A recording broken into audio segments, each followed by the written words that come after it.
Wow. On July 16th, 2023, a woman named Allisha Watts left a house in Charlotte, North Carolina, and was never seen alive again.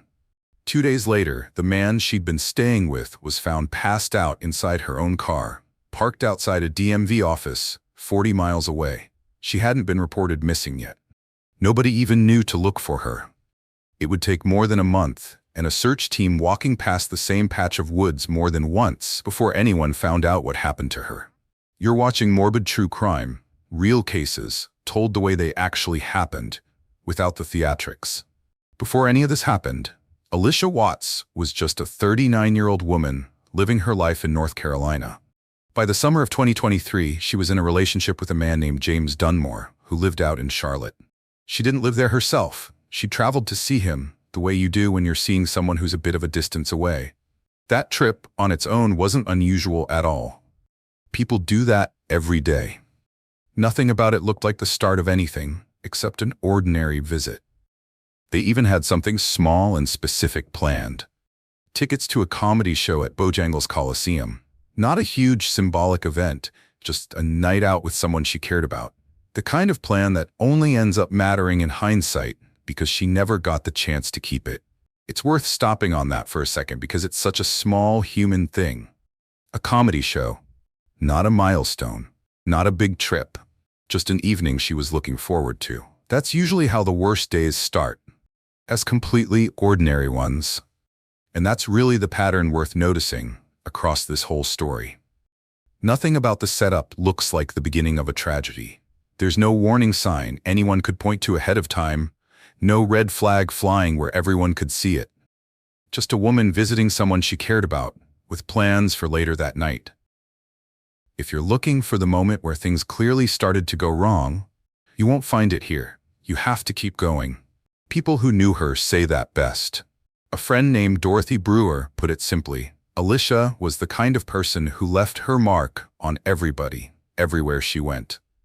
Another friend said she was just fun and warm and kind to be around, the kind of person you wanted at your table. And here's a detail that's easy to overlook, but it's actually the detail that got people looking for her in the first place. Alicia didn't show up for work. That's how this started. Not a missed text nobody noticed right away, a missed shift from someone who simply didn't do that. That's what made the people around her start asking where she was. July 16th, 2023 is the last day anyone can place Allisha Watts. She left Dunmore's home in Northeast Charlotte that day, and after that, nothing. No show at the comedy show. No calls that made sense. No sign of her at all. Here's the thing about a disappearance like this. It doesn't announce itself. Nobody hears silence and immediately assumes the worst. At first, it's just a missed text, a missed call. The kind of gap you explain away, because the alternative is too heavy to sit with right away. So for a stretch of days, that's what this was. Not a crime yet, just an absence nobody could explain. But an absence like that doesn't stay quiet forever, not with people who love someone paying close attention. And fairly quickly, the people closest to Alicia started to feel like something was actually wrong. Not delayed, not busy, wrong. That distinction matters more than it sounds like it should. Most of us have gone a day or two without hearing from someone and shrugged it off. What made this different was the people who knew her best refusing to shrug it off. They knew her rhythms well enough to know this wasn't one of them. One detail that later came out publicly was a 911 call. Someone close to Alicia, worried enough to actually pick up the phone and call it in. What that caller said, more or less, was this: "This isn't her. This is strange. This scares me." That's not police language. That's not a professional description of anything. That's just what fear sounds like when an ordinary person is trying to explain a feeling to a stranger on the other end of a phone line. And it's worth sitting with, because that call happened before there was a body, before there was a suspect, before there was any hard evidence at all. It happened purely because someone who knew Alicia well enough could tell, almost on instinct, that whatever was going on simply didn't match who she was. That's genuinely how a lot of these cases start. Not with proof. With a gut feeling from someone who refuses to accept that silence is nothing. Here's what the public didn't know yet. What nobody knew yet. while everyone was still holding on to the hope that Alicia would just turn up somewhere safe. 2 days after she was last seen, on July 18th, James Dunmore was found unresponsive. Not at his home, not anywhere near where she'd vanished from. He was found inside Alicia's own Mercedes SUV, parked outside a DMV office, in a completely different county, more than 40 miles from where she'd disappeared. Sit with that for a second, because it's a strange image once you actually picture it. The man she'd been staying with found passed out, alone, in her car, in a parking lot, nowhere near either of their homes. And at that exact moment, none of it means anything to anyone yet, because officially, there wasn't a missing person. Not yet. So this detail, a genuinely strange one, didn't connect to anything at the time. It was just an unusual welfare call. A man found unconscious in a car that happened to belong to a woman nobody had reported missing yet. It's the kind of thing that, looking back now, seems almost impossible to have missed. But that's just how a hidden timeline works. It doesn't look hidden while it's happening. It just looks like a strange, unrelated little incident that doesn't fit anywhere yet, because nobody's built the picture it belongs to. There was something else nobody following the missing person's story yet knew, and it had nothing to do with Alicia at all. It was about Dunmore's own past. The case of a missing Moore County woman, Allisha Watts. You've seen her image, and within the last hour, WRAL obtained a domestic violence protection order filed against James Dunmore, her boyfriend, and a person of interest now in Watts' disappearance. Now we've learned just 3 months ago, a Durham woman filed a protective order against Dunmore.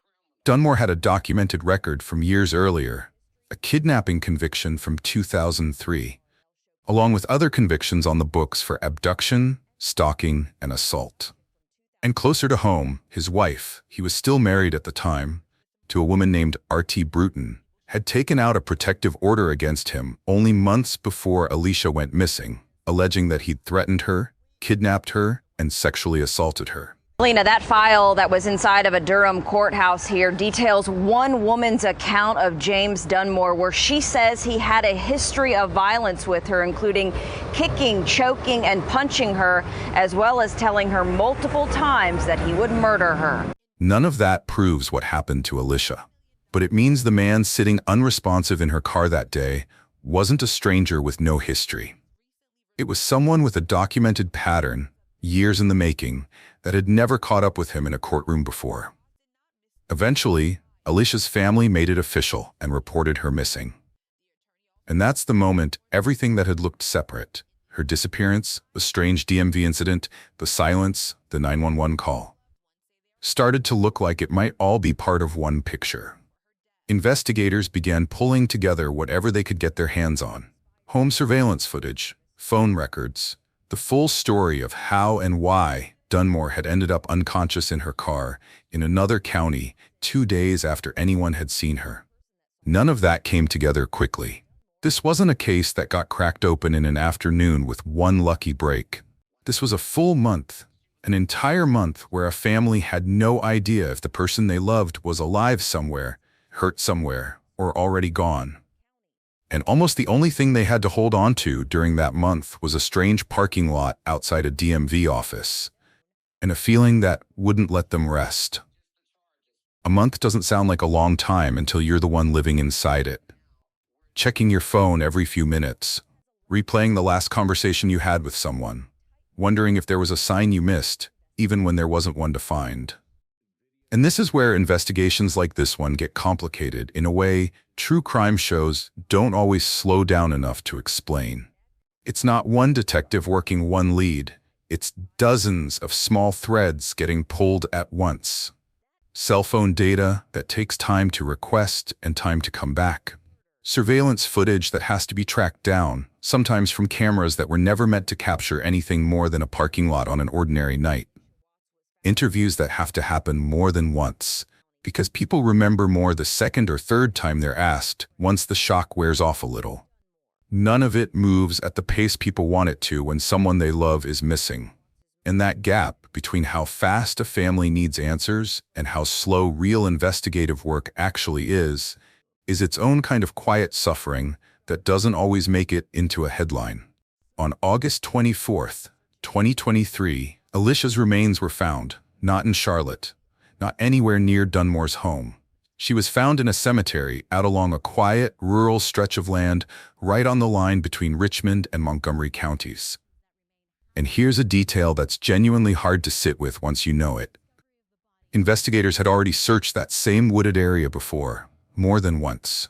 They just hadn't found her. It wasn't a tip from a stranger or a lucky break that finally led them there. It was digital evidence, something pulled from records and data that pointed them right back to a place they'd already been.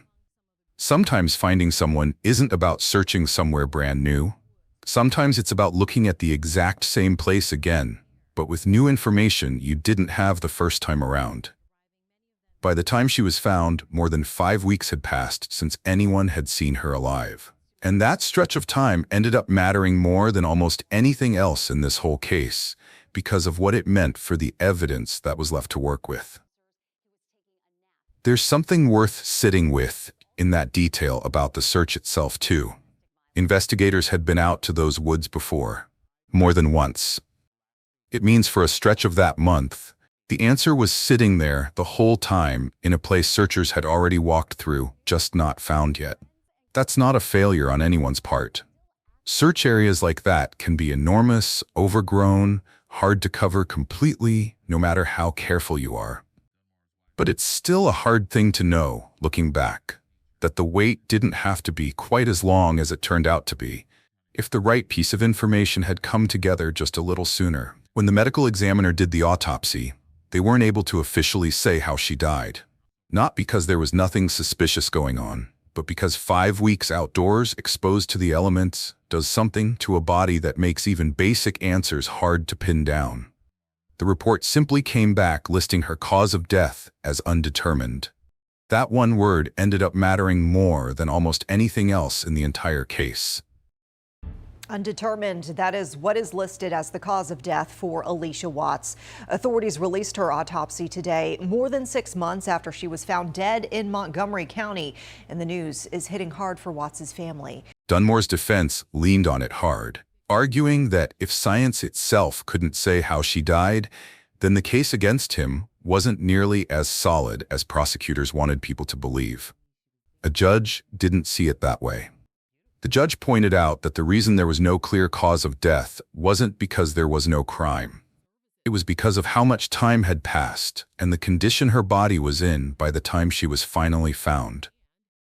Those are two very different things, and the judge made sure that distinction stayed on the record. So Dunmore stayed exactly where he was. In jail, held on $1 million bond, waiting for a trial that, at that point, still hadn't even started. It's worth pointing out how strange that word undetermined actually is once you sit with it for a moment. It doesn't mean nothing happened. It doesn't mean there's no case. It just means science, on its own, ran out of things it could tell anyone for certain. Everything else in a case like this, the timeline, the behavior, the circumstances, has to do the work that the autopsy couldn't finish. That's an uncomfortable gap for a family to live inside.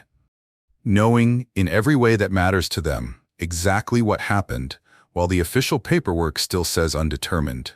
For the next 2 years, this case barely seemed to move in public, but a lot was happening behind the scenes, and almost none of it had anything to do with whether Dunmore actually did it. It was about how the evidence had been gathered in the first place. At some point, it came out that 2 detectives working the case had gotten their hands on Dunmore's private medical records, and they weren't supposed to have gotten them, at least not the way they did. Dunmore's lawyers argued this was a serious violation of his rights, and asked the judge to throw the whole case out because of it. The judge agreed that something had genuinely gone wrong, that Dunmore's rights really had been violated when those records were pulled. But the judge stopped short of throwing out the entire case over it, ruling that the damage wasn't severe enough to let him walk free because of it. Instead, the judge ordered every one of those improperly obtained records destroyed completely, and the case kept moving forward. It's worth pausing on this because it's not a small footnote. This is exactly the kind of thing that can quietly make or break a case that otherwise looks straightforward on paper. If that judge had ruled even slightly differently, This entire story could have ended without ever reaching a courtroom at all. It didn't end that way. But it came close enough that everyone involved, prosecutors, Dunmore's family, and Alicia's family, spent years not knowing which way this would ultimately go. And that's a part of these cases people rarely think about. It's not always the crime itself that determines the outcome. Sometimes it's a technicality about how the evidence was collected, argued over in hearings most people never hear about, that ends up shaping everything that follows. In February of 2026, about 2.5 years after Alicia disappeared, the case finally came to a close, but not with a murder conviction. Dunmore took what's called an Alford plea. In plain terms, that means he didn't stand up in court and say, "I did this." What he did instead was agree that if this went to a full trial, the evidence against him was strong enough that a jury would probably convict him anyway. So he accepted a sentence without formally admitting guilt. He pleaded to 1 count of voluntary manslaughter and 1 count of failing to report a death. The original murder charge, the one that could have put him away for life without any chance of parole, was gone. He was sentenced to somewhere in the range of about 9.5 to 13.5 years. But because he'd already been sitting in jail since 2023, waiting for all of this to resolve, some of that time had effectively already been served. Realistically, he could be out in something closer to 7 years. One of the prosecutors on the case was asked afterward if he had anything he wanted to say to Alicia's family. He said he'd already said everything he needed to say to them directly, in person, across the many conversations they'd had along the way. He described the outcome, in his own words, as extremely tough. It's a strange phrase to land on, extremely tough, from the person whose job it was to get justice for her. But it's an honest one. Not every case ends with a clean, satisfying answer. Some end with the best deal that could realistically be made, given what the evidence could and couldn't prove after 5 weeks in the woods. There's no clean ending here. No moment where everything gets fully explained. No confession that lines up perfectly with the evidence. No verdict that settles the whole thing beyond any doubt. What there is a woman who left a house on an ordinary day to go see someone and never got the chance to make it to a comedy show she'd already planned for.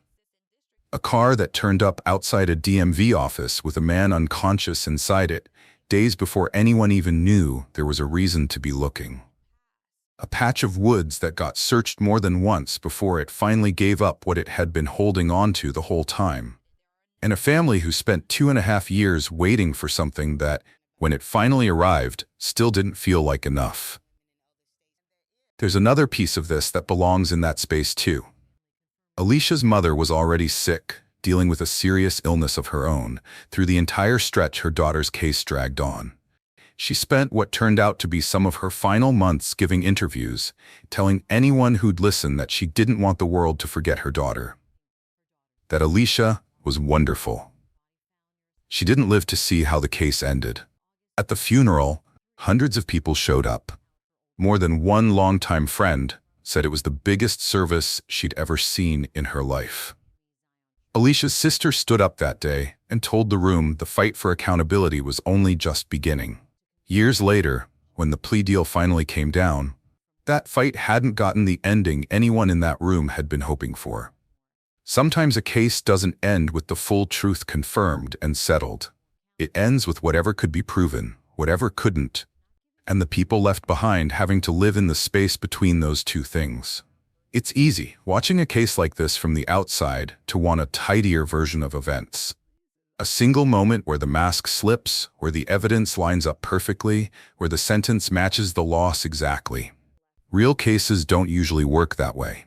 They come apart in pieces, over years, through hearings about medical records and rulings about what a decomposed body can and can't tell a medical examiner.